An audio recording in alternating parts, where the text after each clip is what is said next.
आज की क्लास में एक नए टॉपिक के साथ मिल रहे हैं और टॉपिक का नाम है ट्रांसफॉर्मर। तो थोड़ा बहुत ट्रांसफॉर्मर के बारे में आपको बताया था जब मैं एप्लीकेशन बता रहा था, जहाँ पे आपको बताया था कि ट्रांसफॉर्मर जो है वो वोल्टेज को स्टेप अप करता है, स्टेप डाउन करता है। तो थोड़ा बहुत उसके बारे में हम लोग आइडिया ऑलरेडी गेन कर लिए हैं, अभी उसको डिटेल में पढ़ना है। तो लिखिए, transformer is an electrical device, right. Transformer is an electrical device used to convert transformer is an electrical device used to convert low alternating voltage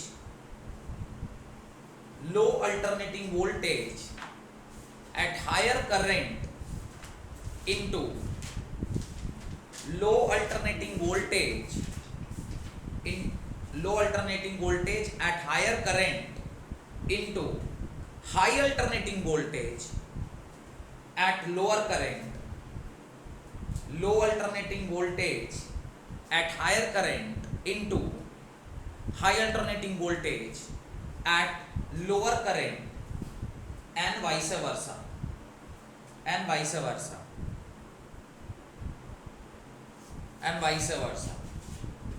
full stop. In other words, transformer को एक दूसरे तरीके से define करा जा सकता है। क्या लिखते हैं? Transformer is an electrical device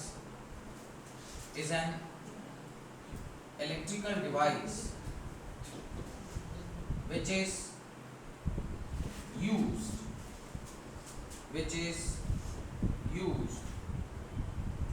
to increase or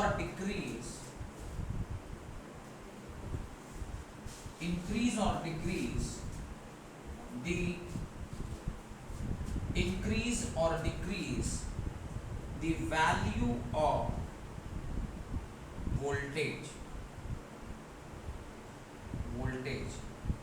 Alternating voltage और voltage एक ही बात है, but to be more precise आप इसको alternating voltage लिखेंगे तो ज़्यादा सही है। alternating voltage, तो ये भी इसका एक डेफिनेशन है कि ये एक ऐसा डिवाइस है जो इलेक्ट्रिकल डिवाइस है जो कि आइदर इंक्रीज और डिक्रीज करता है अल्टरनेटिंग वोल्टेज को। ये अल्टरनेटिंग वोल्टेज को या तो स्टेप अप करता है या फिर स्टेप डाउन करता है। लिखिए, types of transformer,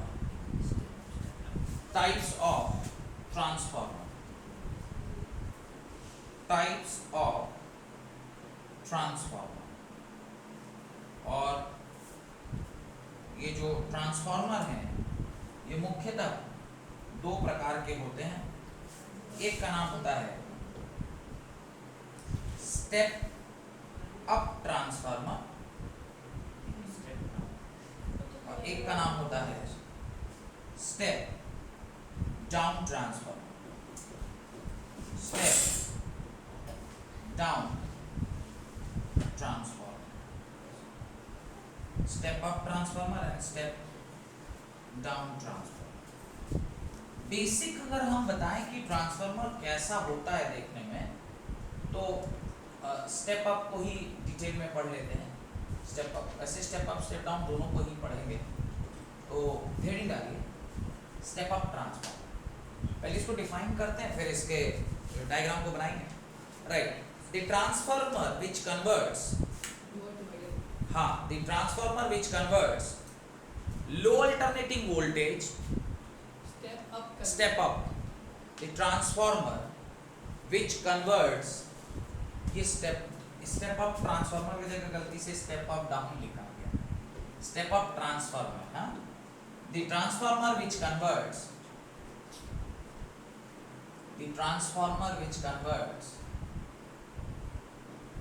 low alternating voltage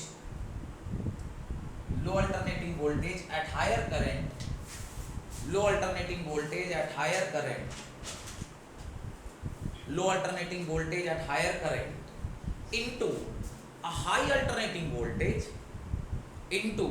high alternating voltage at lower current is called step up transformer, is called step up transformer, full stop।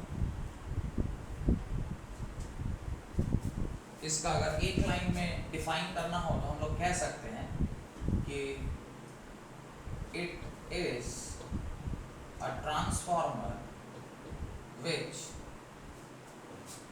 increases the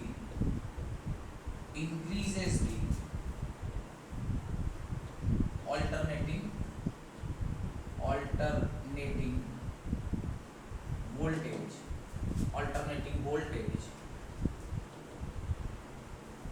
as output। Output में voltage को क्या कर देता है, increase कर। अब इसका working देखिएगा,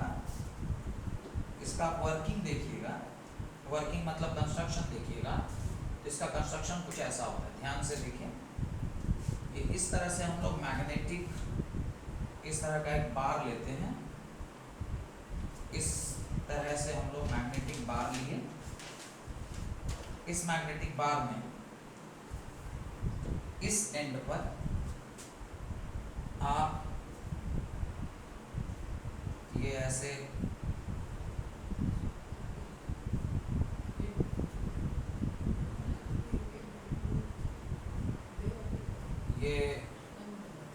यहाँ पे आपने इस तरह से सोर्स को लगाया है, और जब आप इस तरह से सोर्स को यहाँ पे लगाते हैं तो ये एसी सोर्स है, दिस इज एसी सोर्स। और जिस साइड आप एसी सोर्स लगाते हैं उसको हम लोग प्राइमरी साइड कहते हैं। उसको क्या कहते हैं, प्राइमरी साइड।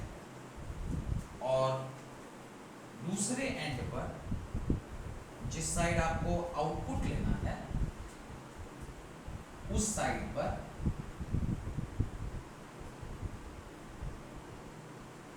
इस तरह से ये नंबर ऑफ टर्न्स, और ऐसा जब यहाँ पे आप कुछ एक लोड लगा दिए जो कि RL के बराबर है, और इस RL के क्रॉस आप क्या ले लिए, आउटपुट ले लिए। यहाँ आपने क्या ले लिया, आउटपुट ले लिया। इसको क्या कहते हैं, secondary side. This is called as secondary side. यहाँ पे कुछ टर्म्स भी इंट्रोड्यूस कर रहे हैं। यहाँ पे नंबर ऑफ टर्न्स को NP बोलते हैं, यहाँ जो नंबर ऑफ टर्न्स होता है उसको NS बोलते हैं। यहाँ जो करंट फ्लो करता है उसको IP कहते हैं, यहाँ जो करंट फ्लो करेगा उसको IS बोलेंगे। क्लियरली इस वाले केस में आपको दिखाई दे रहा होगा कि NS जो है वो रिलेटिवली NP से क्या है, बड़ा है। दिख रहा है क्या, दिखाई भी दे रहा होगा, सिंपली ये दिख भी रहा होगा कि इस तरह से कुछ हो रहा है। तो यहाँ पे नंबर ऑफ टर्न्स ज्यादा है और यहाँ पे नंबर ऑफ टर्न्स कम है। और जब ऐसा होता है तो उसी को हम लोग कहते हैं स्टेप अप ट्रांसफार्मर, जहाँ पर number of turns secondary side पर ज्यादा होती है और प्राइमरी साइड पर क्या होती है, कम। ये ट्रांसफार्मर, इसको स्टेप अप ट्रांसफार्मर कहा जाता है। और शॉर्ट हैंड रिप्रेजेंटेशन में इसी को ऐसे भी रिप्रेजेंट करते हैं। शॉर्ट हैंड रिप्रेजेंटेशन में मतलब अगर जल्दी में रिप्रेजेंट करना हो तो स्टेप अप को आप ऐसे भी रिप्रेजेंट करते हैं। स्टेप अप ट्रांसफार्मर को हम लोग ऐसे भी रिप्रेजेंट करते हैं कि आप क्या कीजिए, यहाँ से इस तरह का सोर्स लगा दीजिए, यहाँ पर ऐसे नंबर ऑफ टर्न्स ले लीजिए, और यहाँ ऐसे दो लाइन आप ऐसे डाल दें, और फिर इस तरफ जो नंबर ऑफ टर्न्स हैं वो इस वाली साइड से थोड़ा सा क्या ले लें, ज़्यादा ले लें, और इस तरफ यहाँ पर आपने एक रजिस्टर लगाया और इस साइड में आप क्या ले लिए, आउटपुट ले लिए। तो ये भी जो है ये स्टेप अप ट्रांसफार्मर है, जहाँ पर इसको आप NP, इसको आप NS, यहाँ जो करंट फ्लो करेगा उसको IP, और इस साइड जो करंट फ्लो करेगा उसको IS। तो ये भी एक तरीका है स्टेप अप ट्रांसफार्मर को कोई एक, हाँ वो वाला थोड़ा डिटेल में है। और यहाँ पर ये जो दो लाइन है ये मैग्नेट को ही दर्शा रहा है। ये किसको दर्शा रहा है? ये मैग्नेट को ही दर्शा रहा है कि ये इस तरह से मैग्नेट। तो आप उसको बनाइए, इसको बनाइए, टीचर बराबर ही नंबर देगा, अलग अलग नहीं देगा। दोनों में से जो बनाइए। और इस साइड एसी सोर्स है तो ये इनपुट साइड है। जिस साइड आप एसी सोर्स लगाते हैं, जिस साइड एसी सोर्स होता है वो इनपुट साइड होता है। और जहाँ से आप लोड लेते हैं, यानी जहाँ पर आपने रजिस्टर लगाया है, जहाँ से आप आउटपुट ले रहे हैं, वो दूसरी साइड आउटपुट है। जिस साइड आप जिस साइड आप सोर्स लगाते हैं उसको हम लोग प्राइमरी साइड कहते हैं। उसको क्या कहते हैं? Primary side. इसको प्राइमरी साइड बोला जाता है। और जिस साइड आप आउटपुट लेते हैं उसको क्या कहते हैं? Secondary side. Secondary side. और क्लियरली दिख भी रहा है कि NS जो है वो बड़ा है NP से। NS जो है वो बड़ा है NP से। ये भी वही है, वो भी वही है। दोनों में से जो बनाना है बनाइए, कोई फर्क नहीं पड़ता। पर जिसमें भी बनाइए आपको चीज़ें सारी दिखानी है। इनपुट क्या है, आउटपुट क्या है, लोड के अक्रॉस आउटपुट ले रहे हैं, सोर्स जहाँ लगा है उसको इनपुट बोलते हैं, NP जहाँ पर number of turns in the primary side, NS is the number of turns in the secondary side, IP is the current flowing in the primary side, IS is the current flowing in the secondary side. तो अब लिखवा नहीं रहे हैं तो बाद में वैसे मत बोलिएगा कि सर आप तो लिखवाए नहीं थे, तो हम लोग भी एग्जाम में नहीं लिखे कि NS, NP, IS, IP किसको बोलते हैं। तो ये लिख लीजिएगा, ऐसे नहीं कि बोलिए सर आप तो नहीं लिखवाए थे इसीलिए हम लोग नहीं लिखे। हाँ, लिख दीजिएगा कि IS क्या है, तो IS is the current flowing in secondary side. IP क्या है, तो IP is the current flowing in primary side. NS क्या है, तो number of turns in the secondary side. NP क्या है, तो number of turns in the primary side. इतना आप लोगों को लिख लेना चाहिए। नाउ सेकेंड टॉपिक है, सेकेंड टाइप है step down transformer.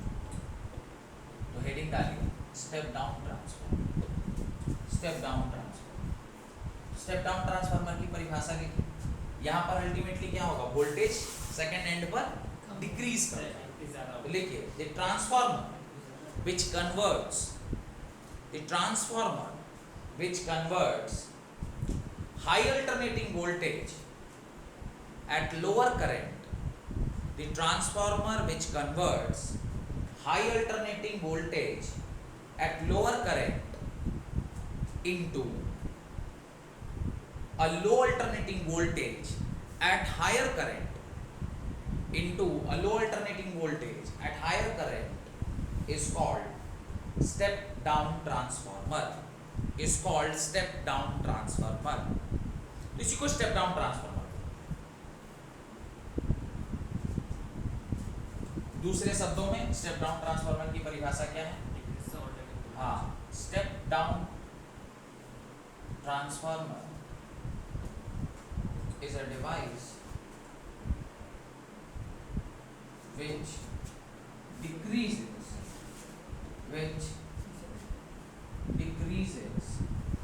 the value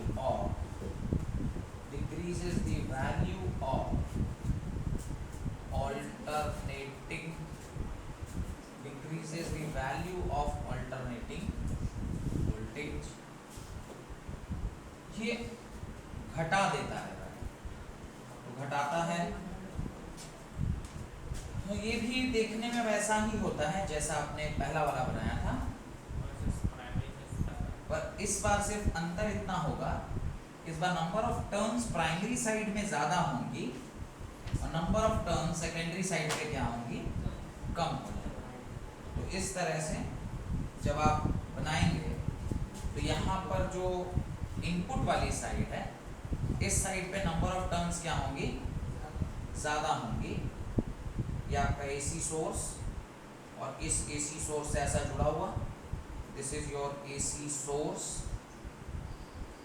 यहाँ पर जो करंट है उसको IP, ये इनपुट, इसको बोलते हैं NP। और जो इस इस साइड आपको मिलेगा, वो जो इस साइड आपको रिजल्ट में मिलेगा वो थोड़ा सा नंबर इसमें क्या होगा, कम होगा। यहाँ पर आपने ले लिया एक रजिस्टर और उस रजिस्टर के अक्रॉस आपने क्या ले लिया, आउटपुट ले लिया। तो जिस साइड आपको आउटपुट मिलता है उसको आप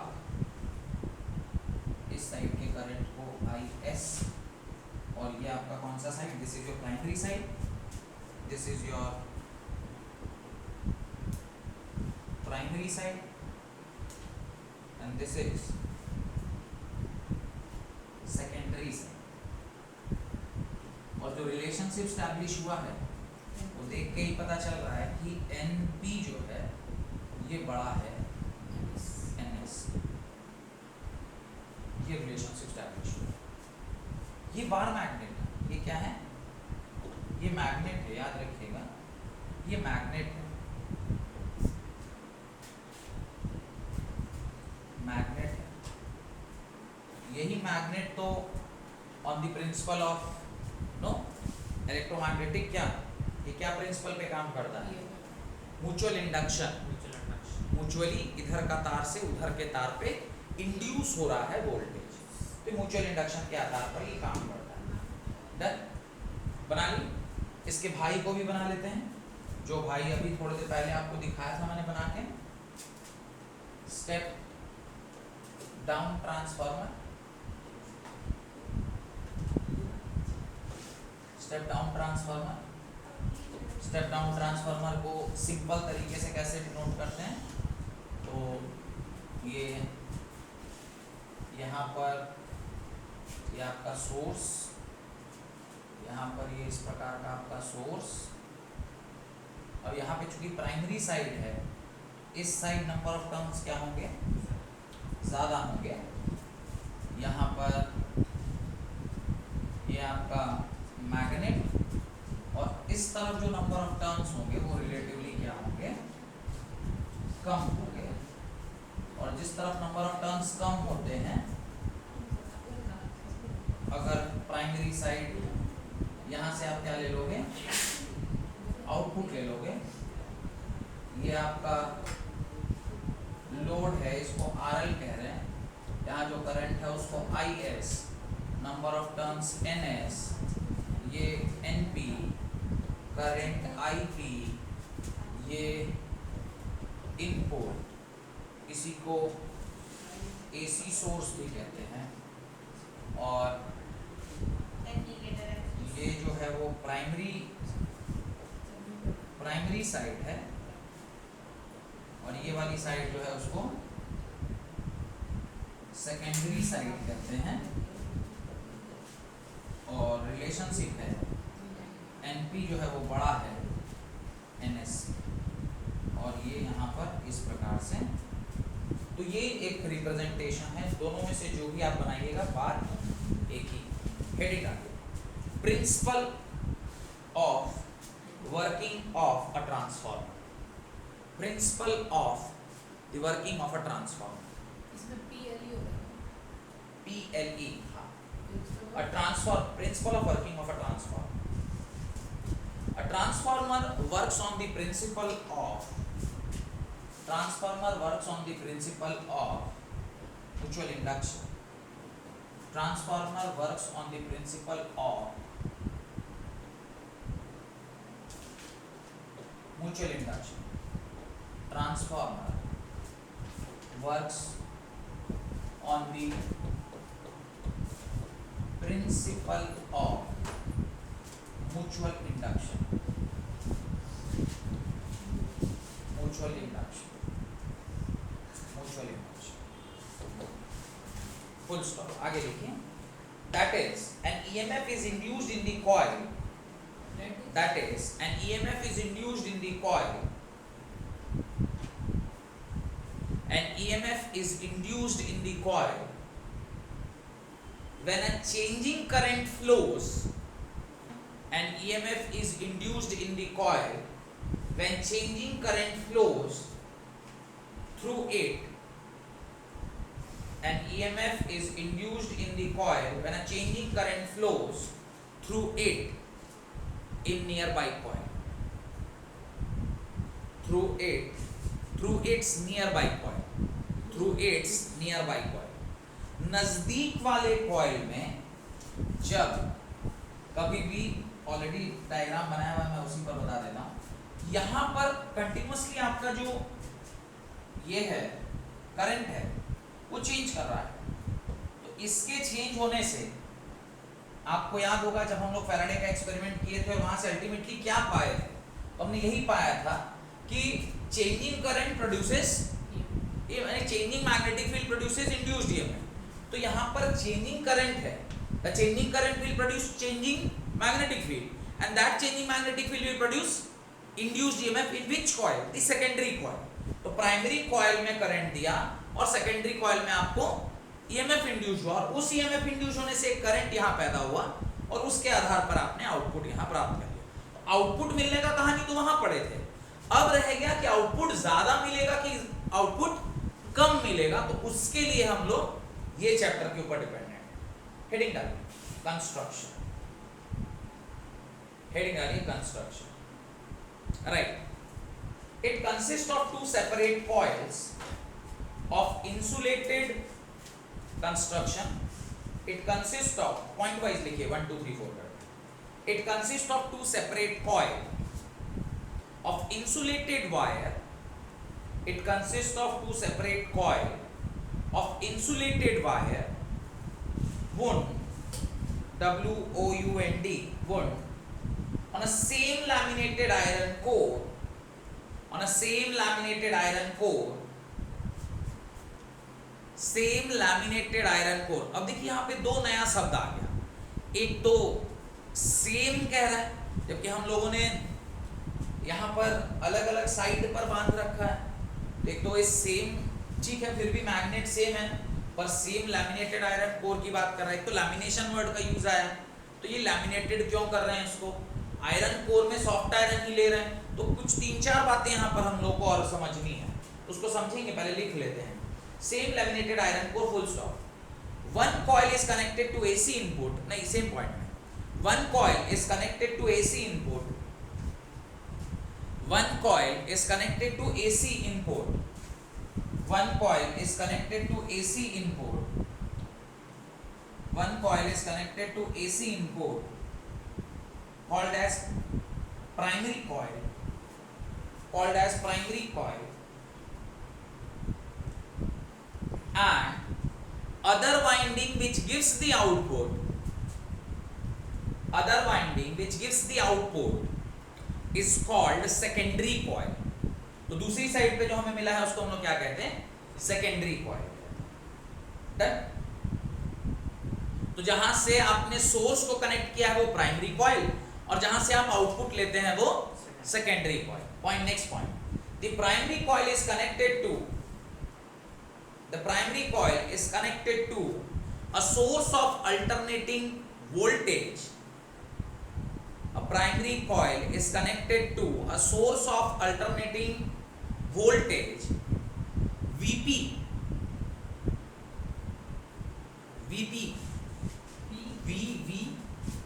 यहाँ पे जो वोल्टेज हमें मिला है ये V और सबस्क्रिप्ट में P, VP, या कुछ किताबों में EP शब्द का भी प्रयोग है।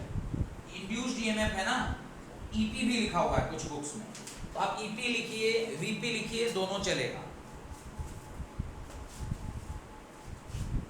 Full stop. उसी में आगे लिखिए, the primary coil along with the source, the primary coil along with the source of alternating voltage, the primary coil along with the source of alternating voltage is called primary circuit। तो एक इस and पर जो बना हुआ है उसको क्या कहते हैं, तो इस वाले केस में ज्यादा अच्छा दिखाई देता है कि ये जो है उसको क्या कहते हैं, प्राइमरी सर्किट कहते हैं। This part is called as primary circuit. और यहाँ पर जो ईएमएफ पैदा हुआ है उसको आप ईपी कह लीजिए या फिर क्या कह लीजिए, वीपी कह लीजिए। नेक्स्ट पॉइंट, अब आप सेकेंडरी साइड पर, the output alternating voltage, the output alternating voltage, the output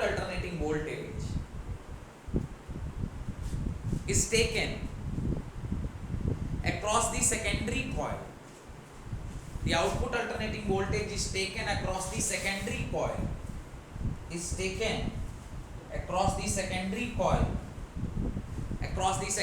coil, and the load is connected to this winding, and the load is connected, आप देख रहे हैं यहाँ पे RL लोड लगाया हुआ, load is connected to this winding, और लोड के अक्रॉस ही आप क्या लेते हैं, आउटपुट लेते हैं, load is connected to this winding, full stop. The secondary coil along with the load is called secondary circuit. The secondary coil along with the load is called secondary circuit. अब देखिए थोड़ा सा यहाँ पर एक चीज समझने वाली बात है, यहाँ पर क्या होता है, ये जो मटेरियल है ये मटेरियल मैग्नेट से बना हुआ है, और जब आप यहाँ पे इंड्यूस्ड ईएमएफ करिएगा तो जब यहाँ पे आप चेंज इन ईएमएफ कीजिएगा, चेंज इन ईएमएफ से यहाँ पे इंडक्शन होगा और इंडक्शन से यहाँ पे इंड्यूस्ड ईएमएफ पैदा होगा। पर ये जो पर्टिकुलर मैग्नेट है, जिस मैग्नेट पर आपने दोनों कॉइल को बांध रखा है, ये भी तो लोहे का ही बना हुआ है, और अगर ये लोहा का बना हुआ है तो चांसेस है कि ये भी कंडक्ट करने लग जाए, क्योंकि आप इसे इलेक्ट्रिसिटी जब पास कर रहे हैं ये भी कंडक्ट करेगा।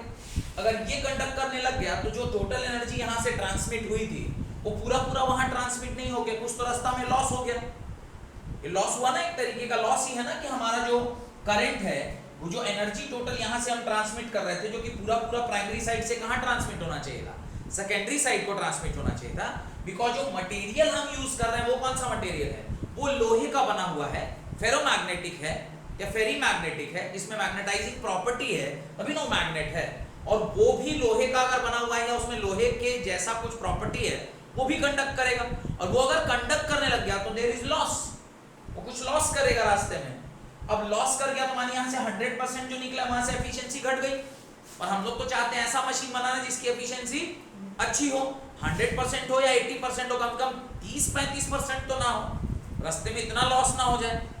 इन ऑर्डर टू अवॉइड दिस हम लोग क्या करते हैं, इसको लैमिनेट करते हैं पहला, फिर कुछ इसके स्ट्रक्चरल चेंजेस भी करते हैं कि ऐसा स्ट्रक्चर बना दिया जाए कि इसको रास्ता मिले ही नहीं जहां पे लॉस करे।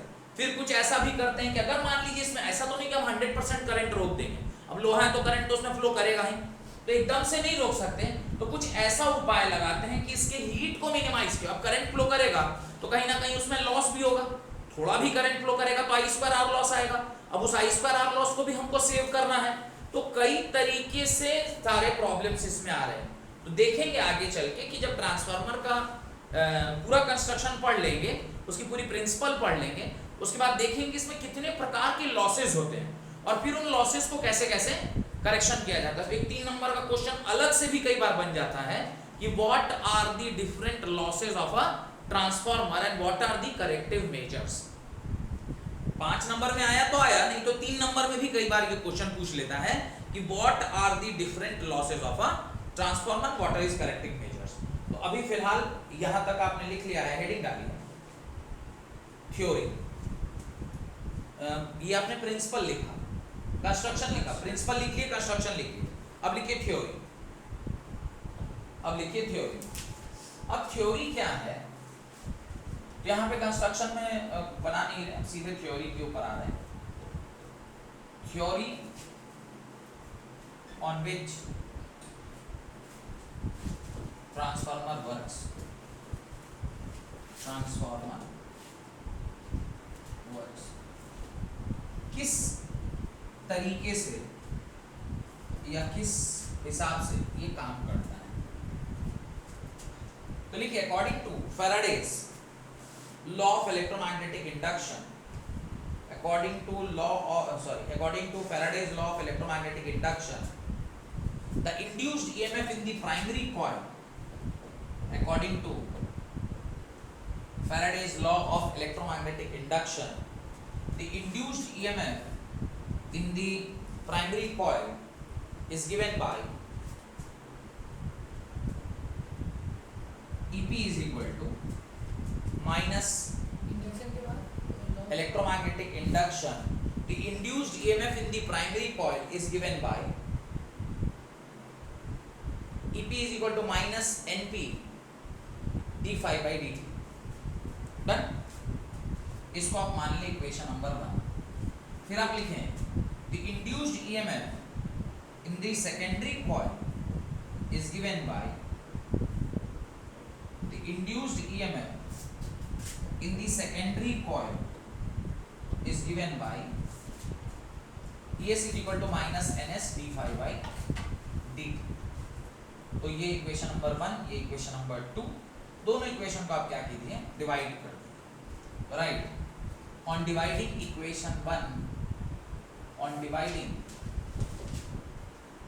Equation 1 and equation 2, on dividing equation 1 and equation 2, दोनों को आप क्या करते हैं, डिवाइड। एक साइड इधर आएगा EP, यहाँ आएगा ES, यहाँ आएगा NP और यहाँ आएगा NS।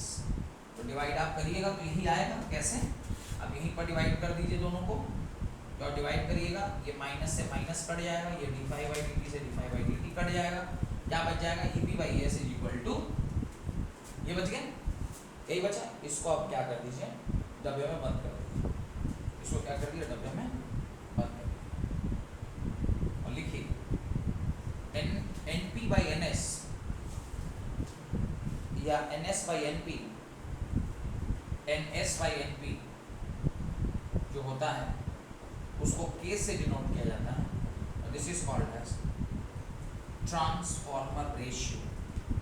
Transformer ratio NS/NP is equal to K के बराबर, और इसी को बोलते हैं ट्रांसफॉर्मर रेशियो और टर्न्स रेशियो, और इसी को क्या बुलाते हैं, टर्न्स रेशियो। Turns ratio. अब यहाँ पर ध्यान देने वाली बात ये है, क्या ध्यान देने वाली बात है, इसको मैं थोड़ा सा यहाँ सेट करता हूँ, उसके बाद इसको, उसके बाद इसको, उसके बाद इसको, पहले इस साइड लेके आते हैं।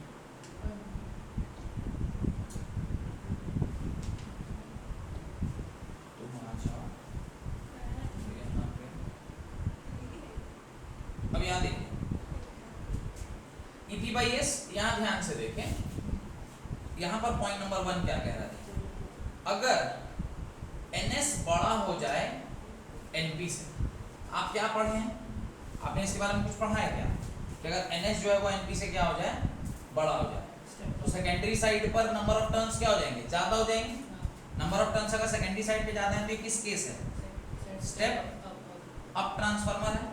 Step up transformer, step up transformer के केस में यहीं से मैं लिख सकता हूं कि NS/NP इज ग्रेटर देन 1, और यहां से इंप्लॉय क्या किया जा सकता है कि K क्या होगा, ग्रेटर देन 1 होगा। यानी स्टेप अप ट्रांसफार्मर में ये क्या होता है, ग्रेटर देन 1 होता है। तो टर्न रेशियो अगर ग्रेटर देन 1 है, मतलब वो कौन सा ट्रांसफार्मर है, स्टेप अप ट्रांसफार्मर।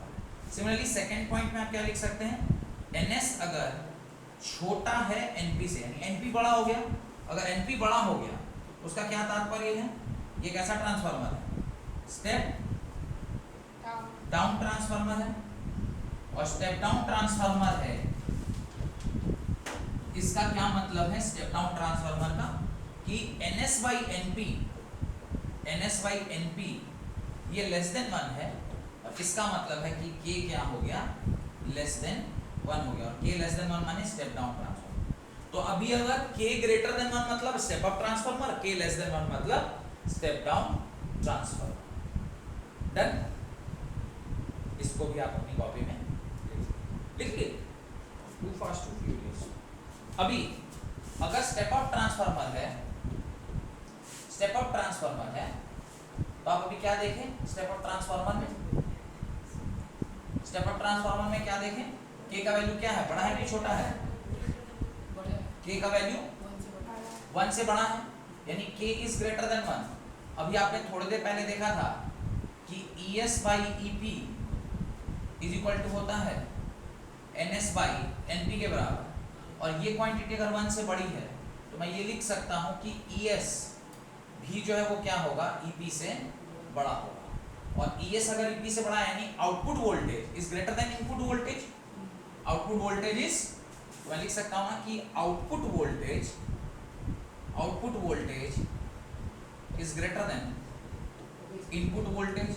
और जब कभी भी आउटपुट वोल्टेज इनपुट वोल्टेज से बड़ा होगा तो ऑब्वियसली आप कौन सा ट्रांसफार्मर यूज कर रहे हैं, step up transformer. Similarly second point क्या लिखेंगे, स्टेप डाउन ट्रांसफार्मर में आप लिखेंगे, स्टेप डाउन ट्रांसफार्मर में आप लिखेंगे, स्टेप डाउन ट्रांसफार्मर एक ऐसे ट्रांसफार्मर को बोलते हैं जहां पर K की वैल्यू आपने खुद अभी थोड़ी देर पहले बताई थी, क्या किसके बराबर होता है, K लेस देन 1।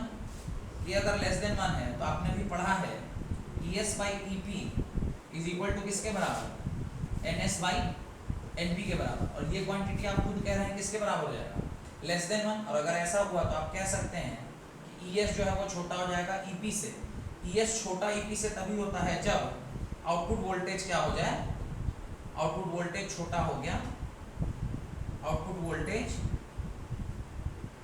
वोल्टेज छोटा हो गया input voltage, output voltage becomes smaller than input voltage. Output voltage जब इनपुट वोल्टेज से छोटा होता है तो इसको क्या कहते हैं, स्टेप डाउन ट्रांसफार्मर। मेरे ख्याल से इतना आइडिया बहुत है ना, राइट? यहाँ तक लिख ले, आगे लिखिए, for an ideal transformer.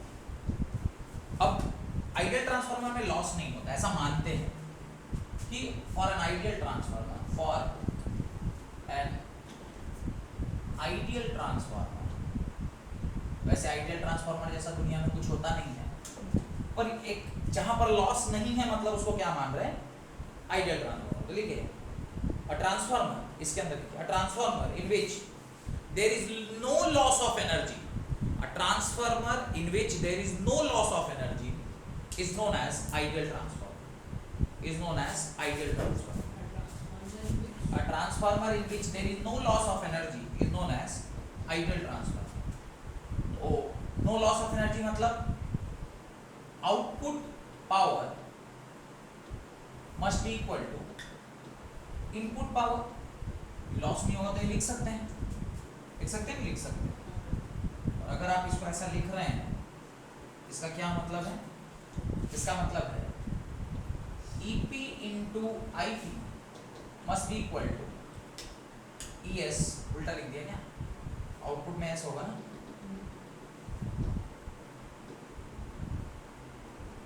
ES into IS must be equal to EP into IP। और आप क्या जानते हैं, ES by EP, ES by EP ये किसके बराबर हो जाएगा, ES by EP is equal to IP by IS। तो आप यहाँ से देख रहे होंगे कि ये दोनों आपस में इनवर्सली रिलेटेड हैं, आपस में कैसे हैं, इनवर्सली रिलेटेड है ना। तो अब यही कारण है कि जब आप डिफाइन कर रहे थे ट्रांसफार्मर को तो आपने लिखा था higher voltage at lower current and lower voltage at higher current. एकदम स्टार्टिंग में जब आज डेफिनेशन आप लिखे हैं ट्रांसफार्मर का वहां पे आपने यही बात लिखा है, याद है कि higher voltage at lower at higher. तो ये यहीं से आया रिलेशनशिप। और ultimately now you have a big relationship something like this, ES by EP is equal to NS by NP is equal to IP by IS is equal to किसके बराबर, K के बराबर, is equal to किसके बराबर, K के बराबर। and this is the relationship which will be used for solving numericals in this chapter। solving numericals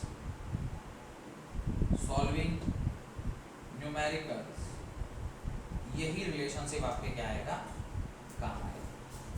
numerical solve करने में यही रिलेशनशिप काम आता है। Done, right. एफिशिएंसी क्या, ऑब्वियसली एफिशिएंसी हमेशा आउटपुट बाय इनपुट, भाई तुमने कितना इनपुट दिया उसके आधार पर कितना आउटपुट निकल गया। तो लिखिए for a transformer efficiency is defined as, for a transformer efficiency is defined as efficiency is defined as the ratio of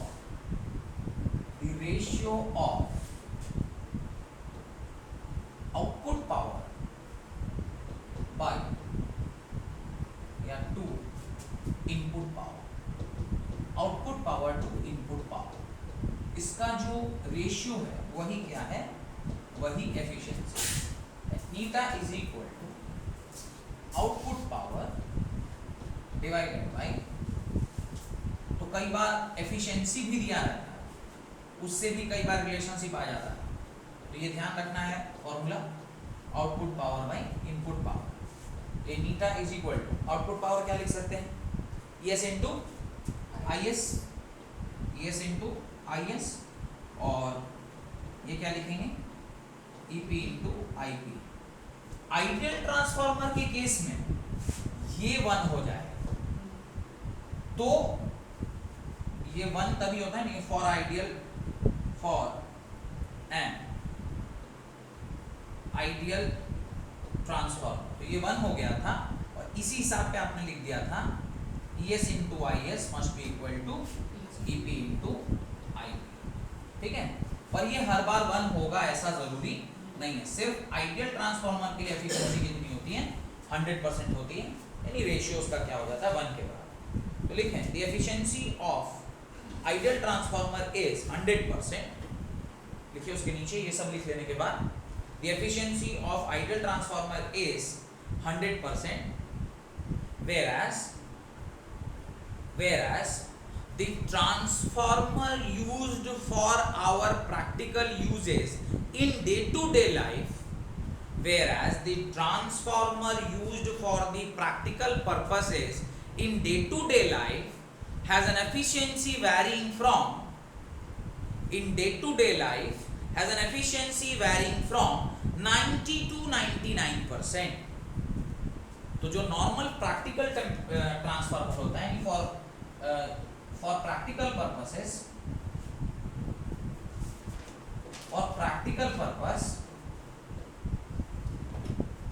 जो ट्रांसफार्मर होता है उसकी एफिशिएंसी होती है 90% से लेकर 99%, ये उसकी प्रैक्टिकल एफिशिएंसी होती है, ठीक। यानी 10% कहाँ चला गया, लॉस में, हेडिंग डाल, losses, energy losses in a transformer, heading डालिए, energy losses in a transformer. हाँ 5 नंबर में पूरा लॉसेस तक, हाँ ये 5 नंबर के लिए लिखवा रहे हैं, पूरा जहां से आज लिखवाना स्टार्ट किए हैं से जहां तक अभी खत्म करेंगे, ये सब गनगनाते हुए लिखते चलना है, टाइम नहीं मिलेगा। अब डायग्राम में उतना टाइम लगाए तो छटपट भी थोड़ा डायग्राम सब, हम तो बहुत समझा के ना सब करें, आपको इतना समझाना थोड़ी है, वहां पर फट फट फट फट फट फट फट लिखते चलना है, सारा चीज और लॉसेस, हार्टी लॉसेस। तो 5 नंबर कैसे देगा मास्टर, अरे हाँ चलिए लिखिए, एनर्जी लॉसेस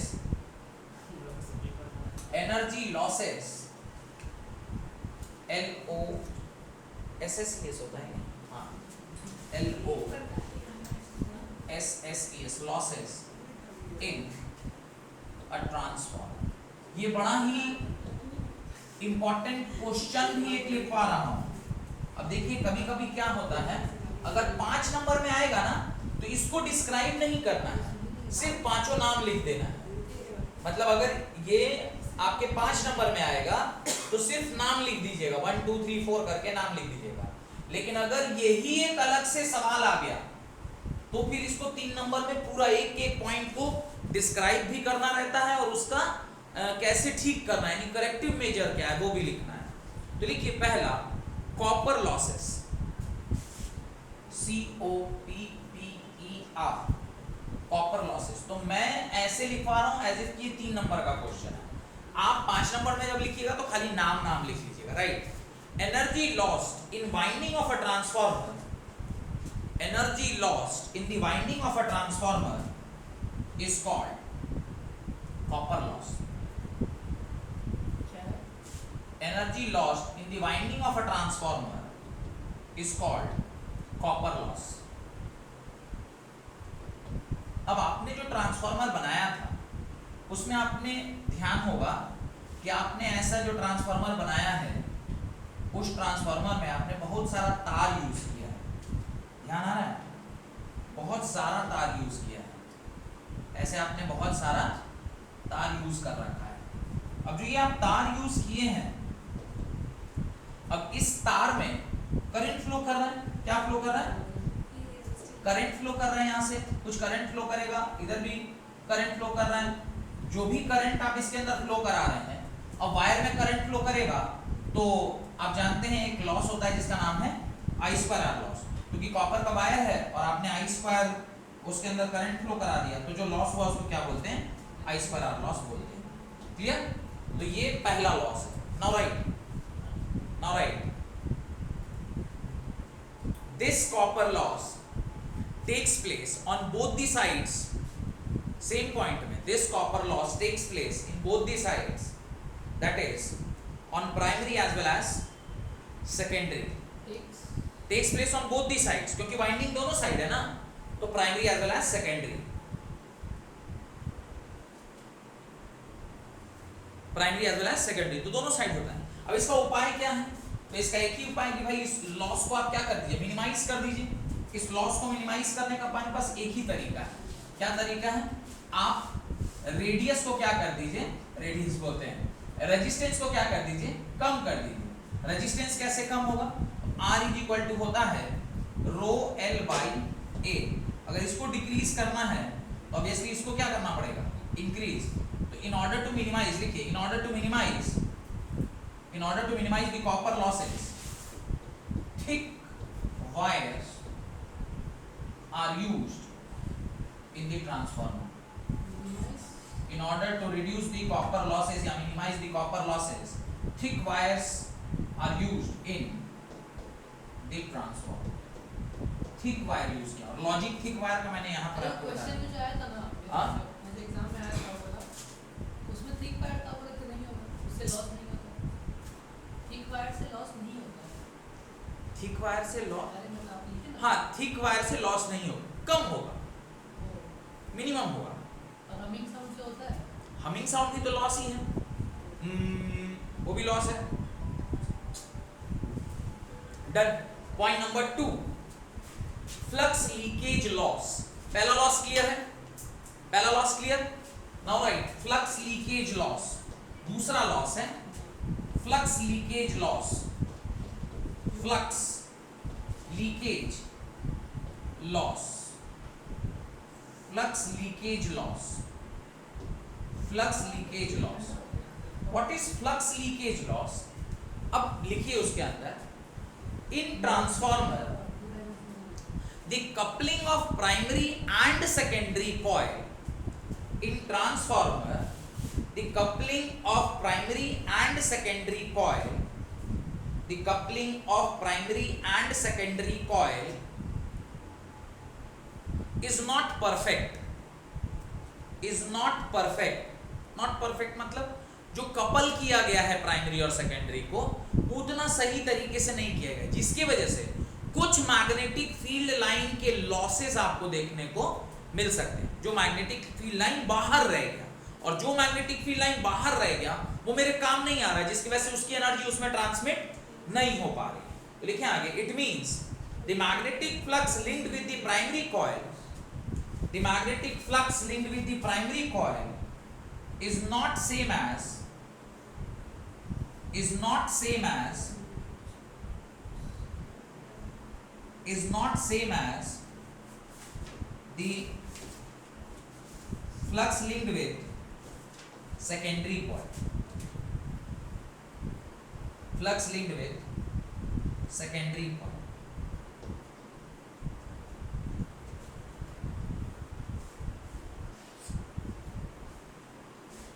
इस तरह से होगा ना, इनके फील्ड लाइंस इधर भी होंगे और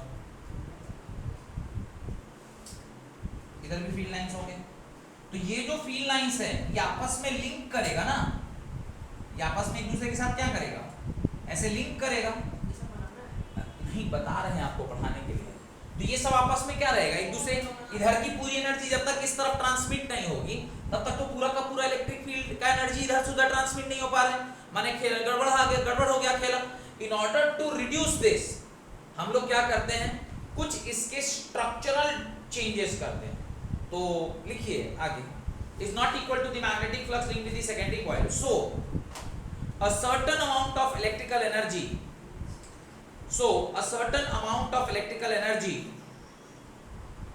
supplied to the primary coil, supplied by the primary coil is wasted.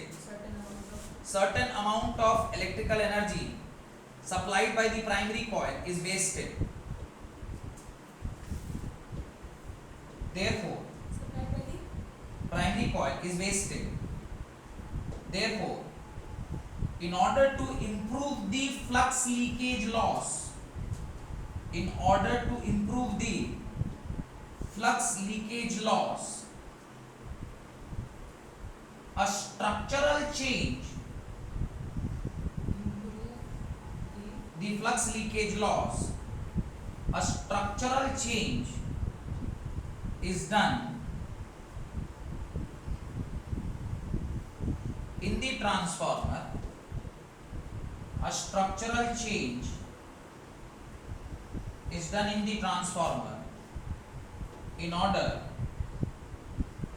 to minimize the loss as shown. In order to minimize the loss as shown. और आप क्या किए, H shaped, जो पहले स्क्वायर शेप्ड ट्रांसफार्मर मतलब जो magnet था उसको आपने क्या कर दिया, H शेप्ड कर दिया। H शेप्ड करने के बाद आपने एक ही कॉइल पर प्राइमरी को भी सेट कर दिया और सेकेंडरी को भी सेट कर दिया। अब दोनों का मैग्नेटिक फ्लक्स सेम हो गया, तो फ्लक्स लीकेज लॉस क्या हो गया, मिनिमाइज हो गया, हमें जीरो हो जाएगा, मिनिमाइज हो जाएगा। तो इस तरह से स्ट्रक्चरल चेंज करके आपने उसका क्या कर दिया। तो हम कह रहे थे ना कि वहां पर कि जो एक्चुअल अभी पढ़ रहे हैं एक्चुअल ट्रांसफार्मर ऐसा नहीं होता है, अब उसमें बहुत सारा चेंजेस आ चुका है। अब ये भी एक चेंज है जिसमें आपने भाई इस प्रकार का चेंज कर दिया, डन हो गया। नेक्स्ट तीसरा लॉस है आयरन लॉसेस, थर्ड लॉस है आयरन लॉस, थर्ड लॉस है सी iron losses. What is iron losses, लिखिए। वैसे आयरन लॉस दो प्रकार की, iron losses are of two types, the iron losses are of two types. पहला है eddy current loss, eddy current loss, और दूसरा है एडी करंट लॉस और दूसरा है हिस्टेरेसिस लॉस, हिस्टेरेसिस लॉस। कि आयरन लॉस दो प्रकार, एक होता है एडी करंट लॉस और दूसरा होता है हिस्टेरेसिस लॉस। अब एक एक करके इसको पढ़ना है। पहला AD current loss, eddy current loss. इतना डिटेल में आपको तब लिखना है जब कितने नंबर का क्वेश्चन आएगा, 3 नंबर का, 10 नंबर बस यही लास्ट है। तो ये लॉसेस को इतना डिटेल में तब लिखना है जब 3 नंबर का होगा, और जब सीधे 5 नंबर का लिखिएगा तो खाली लिखिएगा कॉपर लॉसेस, उसका लिखिएगा flux leakage loss, iron loss which is of two types, ऐसे बस खत्म। इतना ज्यादा और डिटेल में पूरा समझाना करेक्ट है इतना नहीं लिखना है।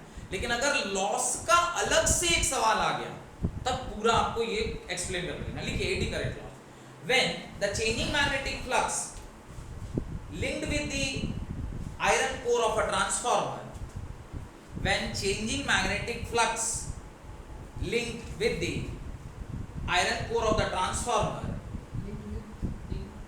linked with the iron core of the transformer, eddy currents are set up। मैं कह रहा था ना कि ट्रांसफार्मर में ही करंट पैदा हो गया, और ट्रांसफार्मर में करंट पैदा हो जाएगा तो फिर वो कुछ ना कुछ लॉस है एक तरीके का। तो eddy currents are set up. These eddy currents in the iron core produces heat. This eddy current in the iron core produces heat,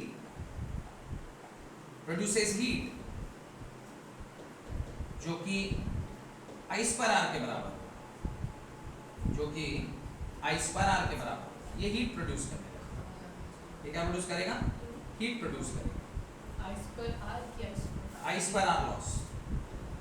अब ये I स्क्वायर R लॉस जो है ये भी एक तरह का लॉस ही है।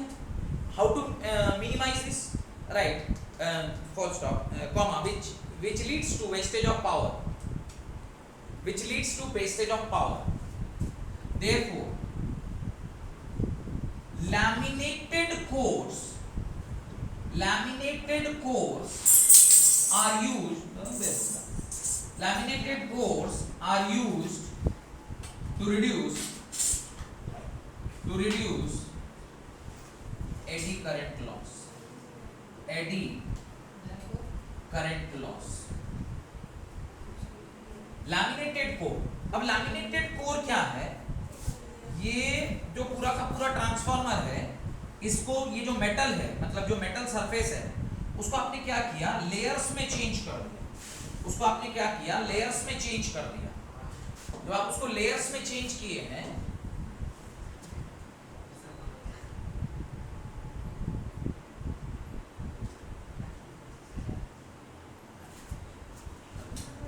जब आप ये देखें, ये दिखाई दे रहा है। अब ये क्या किया आपने? इस तरह से आपने जो मैग्नेट था उसको मल्टीपल पीसेस में स्लाइस डाउन कर दिया और हर एक पीस को आपने क्या कर दिया? लैमिनेट कर दिया। लैमिनेट करने पर जो हीटिंग इफेक्ट था उसको भी रिड्यूस कर दिए और शेप तो चेंज कर ही लिए थे ताकि उसका जो फ्लक्स लीकेज लॉस है उसको भी क्या किया जा सके? मिनिमाइज किया जा सके। तो इस तरीके से जब आप जो ट्रांसफार्मर होता है जिसको आप इस तरह से क्या करते हैं? चेंज करते हैं, तो इसको क्या कहते हैं? Laminated core. और एक लेयर्स को आप क्या कर देते हैं? लैमिनेट करते हैं। तो ये डायग्राम मेरे लिए बनाना थोड़ा मुश्किल था, तो इसीलिए हम लोगों ने वहां से देख लिया। उससे क्या फर्क पड़ता है? हमने तो गूगल से खोल लिया। अब लीजिए second, hysteresis loss. Hysteresis loss समझ में आया ना? उसका क्या है? लैमिनेशन। हिस्टेरेसिस लॉस, हमें hysteresis loss, what is hysteresis loss?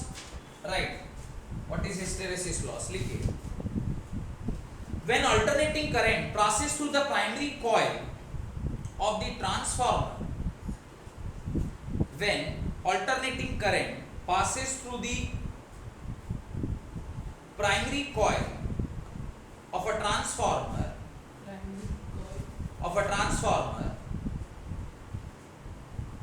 the iron core of the transformer is magnetized and demagnetized. The iron core of the transformer is magnetized and demagnetized over a complete cycle. Over a complete cycle, due to which some energy is lost. Due to which some energy is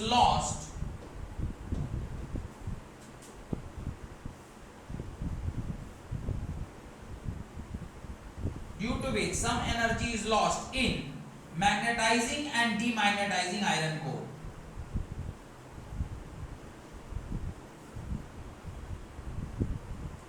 Demagnetizing iron core.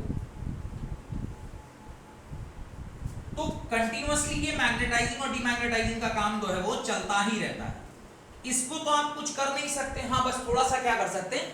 Reduce कर सकते हैं by going for such a material जिसका magnetising और demagnetising loss कम हो। आप यहाँ पर इसको ये मिनिमाइज नहीं किया जा सकता, संभव ही नहीं है कि इसको आप रिड्यूस कर सकिए, मतलब संभव ही नहीं कि इसको एलिमिनेट कर पाइए।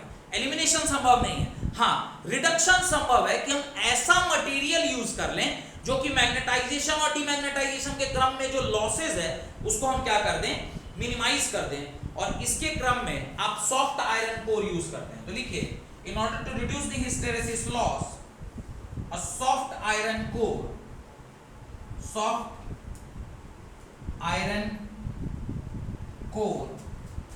Is used. तो सॉफ्ट आयरन का कोर हम लोग क्या करते हैं? यूज करते हैं। सॉफ्ट आयरन का हिस्टेरेसिस कर्व यानी हिस्टेरेसिस लॉस जो है वो मिनिमम होता है। हिस्टेरेसिस लॉस क्या होता है? इस तरह का एक कर्व है जिसको हिस्टेरेसिस कर्व बोलते हैं। ये इस तरह का एक कर्व होता है एक इस तरह का कर्व होता है जो कर्व डिसाइड करता है कि कितना लॉस हो रहा है। जितना ज्यादा सरफेस एरिया किसका, जितना ज्यादा सरफेस एरिया कर्व का उतना ही ज्यादा लॉस। तो सॉफ्ट आयरन कोर का जो कर्व देखा गया है वो कुछ ऐसा देखा गया है, काफी मिनिमम लॉस उसका होता है। ये भी मैंने थोड़ा बड़ा ही बना दिया इसके रिस्पेक्ट में। अगर इसे मैं कहूं स्टील है जिसका ये बनता है, और तो ये किसका है, ये आयरन कोर का है, यानी सॉफ्ट आयरन का है। तो सॉफ्ट आयरन का जो कोर होता है उसका हिस्टेरेसिस लूप में जो एरिया है वो सबसे मिनिमम है, यानी उसका हिस्टेरेसिस लॉस सबसे कम है। और इसीलिए आप हिस्टेरेसिस लॉस को मिनिमाइज करने के लिए सॉफ्ट आयरन का कोर ही यूज करते हैं। तो हम लोग एलिमिनेट किसी को नहीं कर सकते हैं, सिर्फ क्या कर सकते हैं, उसके इंपैक्ट को रिड्यूस कर सकते हैं। अच्छा, एक लॉस आया था एडी करंट लॉस, जहां पे हीट बहुत ज्यादा प्रोड्यूस हो रहा था। हीटिंग के लिए हम लोग कूलेंट यूज करते हैं। हीटिंग के लिए क्या यूज करते हैं, कूलेंट। अभी आप देखिए, मैं आपको कूलेंट ट्रांसफार्मर का एक फोटो दिखाता हूं, ट्रांसफार्मर का एक फोटो दिखाता हूं। ट्रांसफार्मर का फोटो देखिएगा, एक्चुअल ट्रांसफार्मर का जो फोटो है, देखते हैं एक्चुअल ट्रांसफार्मर का फोटो जो आप देखिएगा, देखिए यहाँ पे देखिए ये इस तरह का आपको एक ये दिखाई देगा, दिखाई दे रहा है, ये जो ऊपर ये गोल वाला डब्बा है, ये गोल वाला डब्बा में कूलेंट भरा हुआ होता है। इसमें क्या भरा रहता है, कूलेंट भरा होता है, और वो कूलेंट जो है वो उसको ठंडा करने के काम में आता है। और एक लास्ट लॉस रह गया है, इसका नाम है losses due to vibration of core, वो भी लिख लीजिए, लास्ट लॉस है। ये आ गया सी के बाद डी, एक लास्ट लॉस है, लिख दीजिए losses due to vibration of core, right, losses due to vibration of core, लिखिए losses due to vibration of core, vibration of core. अब देखिए ट्रांसफार्मर है तो वो कहीं ना कहीं वो करेगा, वाइब्रेट करेगा, इट हैज टू वाइब्रेट, किसी ना कारण से वो वाइब्रेट उसको करना ही करना है। तो वाइब्रेशन उसमें संभव है, वो होगा ही होगा। वाइब्रेशन अगर संभव है, यानी वाइब्रेशन अगर उसमें है, वाइब्रेशन अगर हो रहा है, तो उसको हम कैसे रिड्यूस कर सकते हैं, तो पहले लिखिए, right, a transformer produces humming noise due to magnetostriction effect. यहां पे क्या प्रोड्यूस होता है, हमिंग साउंड प्रोड्यूस होता है, हमिंग नॉइज। और ये जो हमिंग नॉइज है इसका एक स्पेशल नाम है magnetostriction effect, magneto STRICTION, magnetostriction effect. ये जो हमिंग साउंड है, इसलिए आप कभी ट्रांसफार्मर के बगल में जाइएगा, ऐसा एक साउंड हमेशा ही वहां से आता रहेगा, ये मैग्नेटोस्ट्रिक्शन है।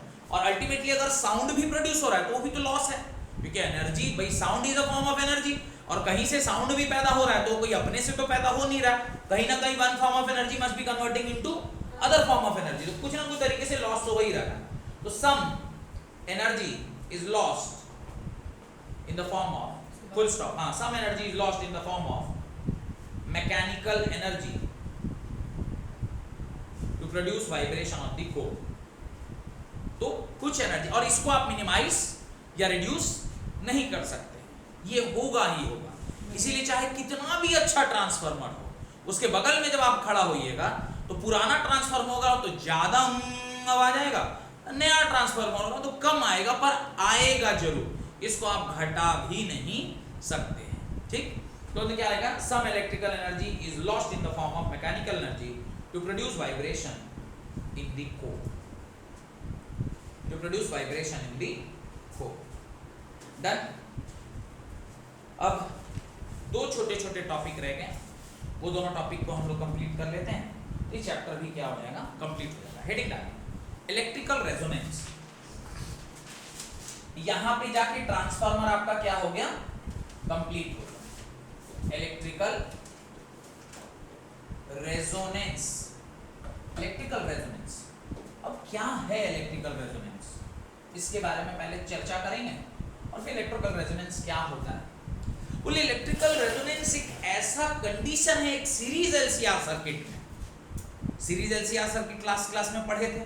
उस सीरीज एलसीआर सर्किट में एक ऐसा कंडीशन है जहां पे जो current flowing in the LCR circuit क्या हो जाए, मैक्सिमम हो जाए। क्या बोल रहा है, एक ऐसा कंडीशन आप बताइए एलसीआर सीरीज सर्किट में जिस पर करंट उसमें क्या हो जाए, मैक्स हो जाए। करंट मैक्स होने के लिए जो इंपीडेंस है उसको मिनिमम होना होगा। और आपने एक केस पढ़ा था लास्ट क्लास में जहां पर आपने बताया था कि इंपीडेंस यहां पर क्या होता है, मिनिमम होता है। स्पेशल केस करके आपने पॉइंट नंबर 1 लिखा था, जब एक्सएल किसके बराबर हो जाए, एक्सी के बराबर हो जाए, उस केस में जेड ऊपर आर हो जाएगा और नीचे भी आर हो जाएगा और आर क्या हो जाएगा, 1 हो जाएगा, और जो आपका इंपीडेंस है वो क्या हो जाता है, मिनिमम हो जाता है। तो लिखिए electrical resonance is said to take place, electrical resonance is said to take place in a series LCR circuit, in a series LCR circuit when the circuit allows takes place in the series LCR circuit when the current allows, sorry, when the circuit allows maximum current उसमें क्या हो जाए, maximum हो जाए।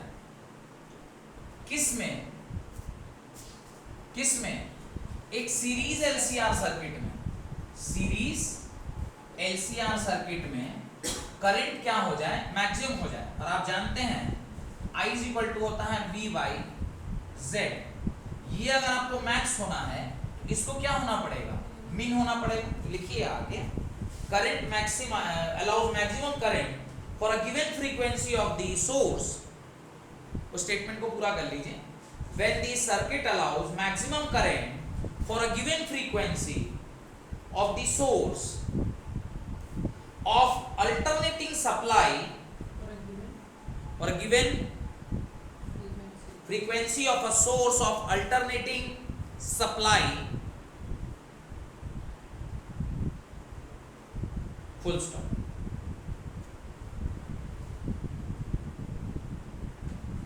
अब ऐसा कब condition पे होगा, तो आपने उसको लिखा कि I को क्या करना है, मैक्स करना है, तो Z को मीन करना होगा। अब Z का फॉर्मूला क्या था, Z का फॉर्मूला था R whole divided by under root R square plus XL minus XC का होल स्क्वायर। अब आपको इसको क्या करना है, मिनिमम करना है। मिनिमम करने के लिए ये वाले टर्म को क्या कर देना होगा, 0 करना होगा। ये वाला टर्म 0 तब होगा जब आप कहेंगे कि XL किसके बराबर है, XC के बराबर है। यार तुम उसको छोड़ काहे नहीं दे रहे हो यार, बैग में काहे नहीं रखते हो, चलो 4 बार 5 बार गिरा दिया। और कर क्या रहा है, स्केल का काम क्या है यहाँ का, कोई हम तुमको ये बना रहे हैं, बायोलॉजी का डायग्राम सब बनवा रहे हैं। R डिवाइडेड बाई R, और ये क्या हो गया, 1 के बराबर हो गया, हुआ ना। तो आपसे कहा था कि कब ये ऐसा होता है, जब XL XC के बराबर हो जाए। और XL XC के बराबर होगा तो आपका जो, लिखिए, the impedance becomes minimum, हाँ इससे पहले, the impedance becomes minimum at, the impedance becomes minimum when capacitive reactance becomes equal to, capacitive reactance becomes equal to inductive reactance, inductive reactance,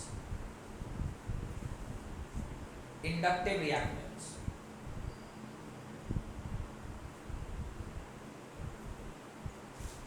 done, inductive reactance. अब inductive reactance के case में जब आप देखिएगा इसको, तो ये क्या हो गया, ये कहानी लिख लिए, इसको लिखिए। तो यहां से आप देखेंगे कि Z की वैल्यू किसके बराबर आ गई, R के बराबर आ जाएगी। Z की वैल्यू किसके बराबर आ गई, R के।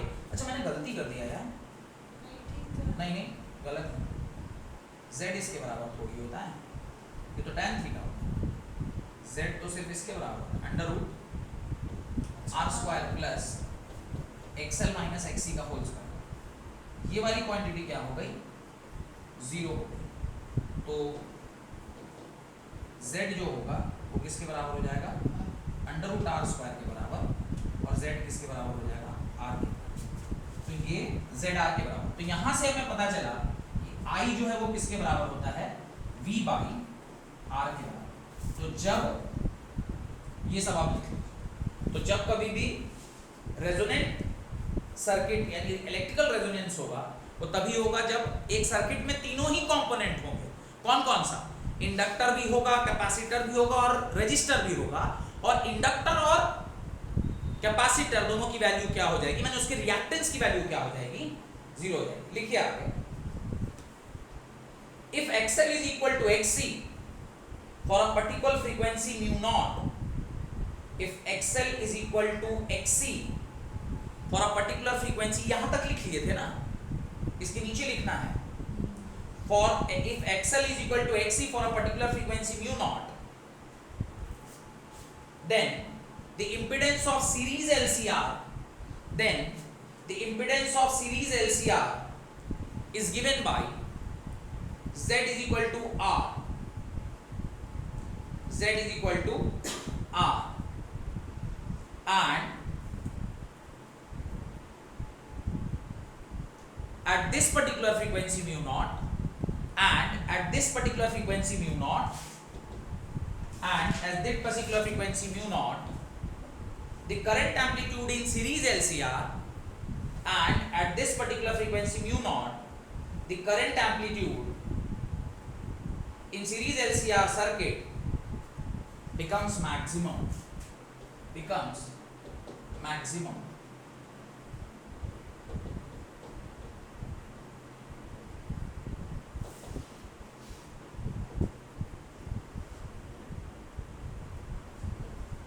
देखिए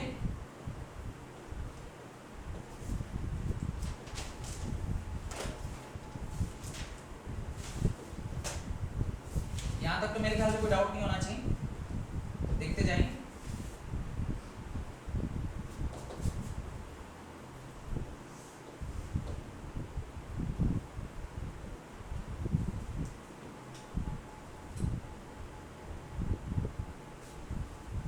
देखिए एक्सएल एक्सी के बराबर, तो ओमेगा एल 1/, ओमेगा सी के बराबर। यहां से ओमेगा एक तरफ रख लिया, एलसी को एक तरफ ले आया, ये दिखाई दे रहा है, इसमें कोई दिक्कत है? यहां से आपने जब सॉल्व किया तो आपको दिखाई दिया कि ओमेगा जो है वो अंडर रूट एलसी के बराबर है। ओमेगा की जगह पे 2 पाई म्यू नॉट, और यही म्यू नॉट को क्या बोलते हैं, this mu naught is called as resonant frequency, this mu naught is called as resonant frequency, this mu naught is called as resonant frequency. इसी को क्या कहते हैं, रेजोनेंट फ्रीक्वेंसी। और natural frequency of the circuit, this frequency is known as resonant frequency और natural frequency of the circuit, natural frequency of the circuit and the phenomena is called electrical resonance, and the phenomena is called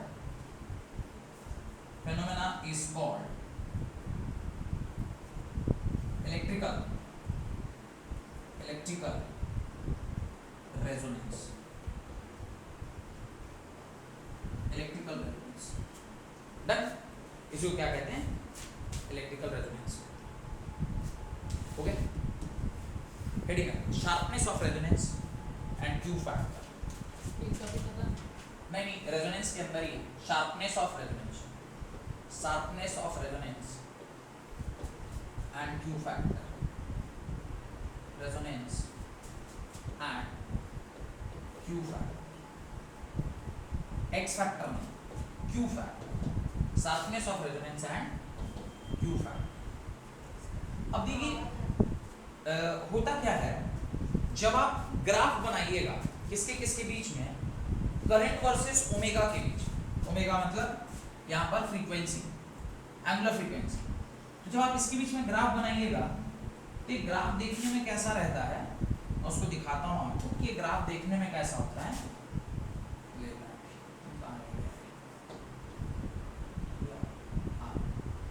ये graph कैसा होगा देखने में, ये graph कैसा होता है, देखिए ध्यान से देखिए, दिख जाए। ये इस तरह का ग्राफ आपको देखने को मिलेगा।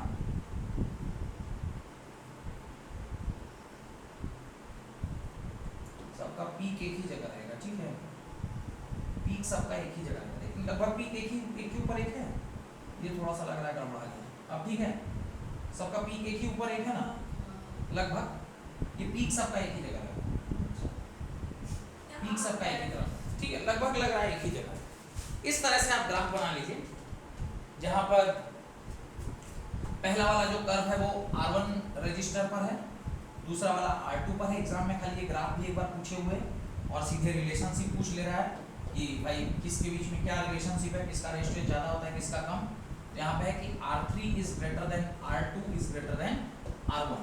तो सबसे कम सबसे ज्यादा रेजोनेंस वाला है उसकी जो रेजोनेंट फ्रीक्वेंसी है, माने जिसका शार्पनेस है वो कम है, और जिसका रेजोनेंस सबसे कम है उसका शार्पनेस सबसे ज्यादा है, और जिसका ये करंट का वैल्यू जितना ज्यादा हो जाए, करंट का वैल्यू जितना ज्यादा हो जाए वो उतना शार्प, और ये जो फ्रीक्वेंसी है ये ओमेगा नॉट, यही रेजोनेंट फ्रीक्वेंसी है, और ये आई वर्सेस ओमेगा का ग्राफ।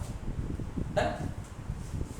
ये भी एक नंबर में पूछ लेता है कि बताइए भाई इसका क्या है, इसी को शार्पनेस, तो इसी शार्पनेस को डिफाइन कीजिए, लिखिए resonant series LCR circuit,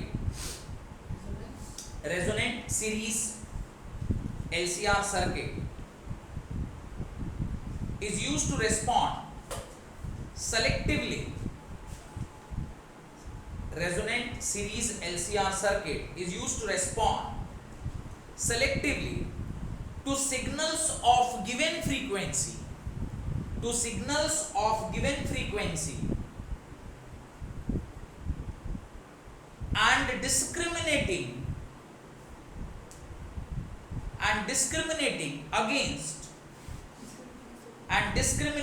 against signals of different frequency, and discriminating against the signals of different frequencies, the signals of different frequencies.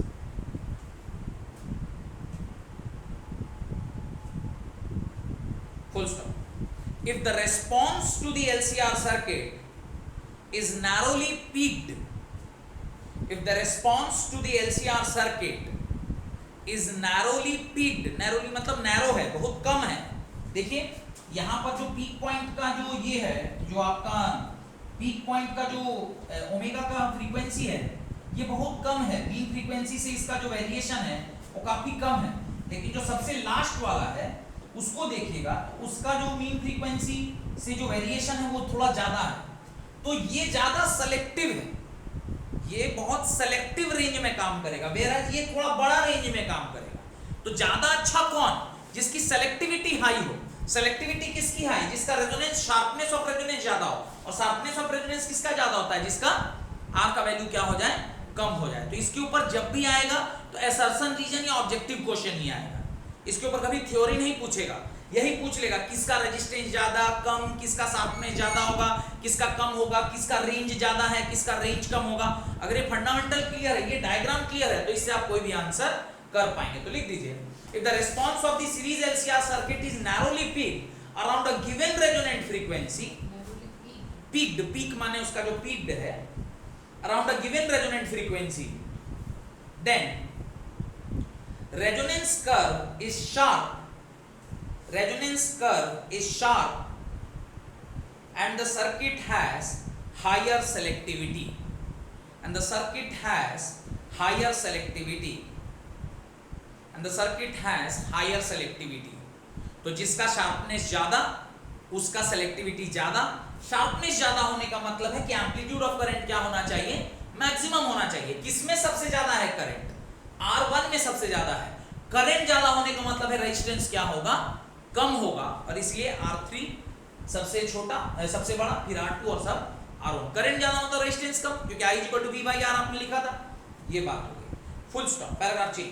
The sharpness of resonance is measured by a parameter called as quality factor और Q factor. The sharpness of the resonance is measured, तो sharpness को कैसे major करते हैं, तो the sharpness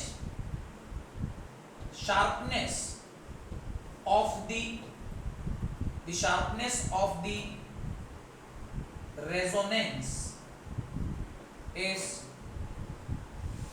measured in terms of Q factor यानी quality factor called as Q factor और Q factor का फॉर्मूला लिख लीजिए omega naught whole divided by 2 into delta omega. जो Q फैक्टर है उसका फॉर्मूला लिख लीजिए omega naught is equal to 2 into delta omega. What is delta omega? अब मान लीजिए इसको ओमेगा 2 मानिए, इसको ओमेगा 1 मानिए, तो डेल्टा ओमेगा क्या होगा? Omega 2 minus omega 1। तो डेल्टा ओमेगा यहाँ से आ गया और ओमेगा नॉट तो रेजोनेंट फ्रीक्वेंसी है एंगुलर फ्रीक्वेंसी का, वहां से यहाँ पे जाके आपका ये क्वांटिटी, ये वाला टॉपिक भी खत्म हुआ। लास्ट टॉपिक है, छोटा सा 2 मिनट लगेगा, खत्म हो जाएगा चैप्टर। हेडिंग का वॉटलेस करंट ऑलरेडी पढ़ा हुआ है, बस रिवाइज कर रहे हैं एक तरीके से। वॉटलेस करंट जो है ये पढ़ा हुआ है। Wattless current, what is wattless current? नाम ही सजेस्ट कर रहा है वॉटलेस, पावरलेस। वॉटलेस मतलब पावरलेस, आपने पढ़ा हुआ है। कब पावरलेस हुआ था? 2 ही केस में पावरलेस हुआ था, एक जब प्योरली इंडक्टिव था और एक जब purely inductive and purely capacitive circuit जब होता है, तो उस टाइम जो करंट फ्लो करता है सर्किट में उसको क्या कहते हैं? Wattless current. लिख लीजिए, wattless current is that component of current in which whatless current is that component of current in which whatless current is that component of current in the circuit due to which the power consumed in the circuit is zero. The power consumed in the circuit is equal to 0. RERMS into VRMS into cos phi. अब कब ये 0 हो सकता है? तो हमने बताया था कि जब फाई की वैल्यू क्या हो जाए, फाई की वैल्यू 0 हो जाए। फाई 0 कब होगा? जब cos फाई 0 हो जाए। cos फाई 0 होता है जब फाई किसके बराबर हो जाए? पाई बाई 2 के बराबर। cos पाई बाई 2 कब होगा? 2 ही केस में होगा, जब प्योरली कैपेसिटिव सर्किट हो और दूसरा जब प्योरली इंडक्टिव सर्किट।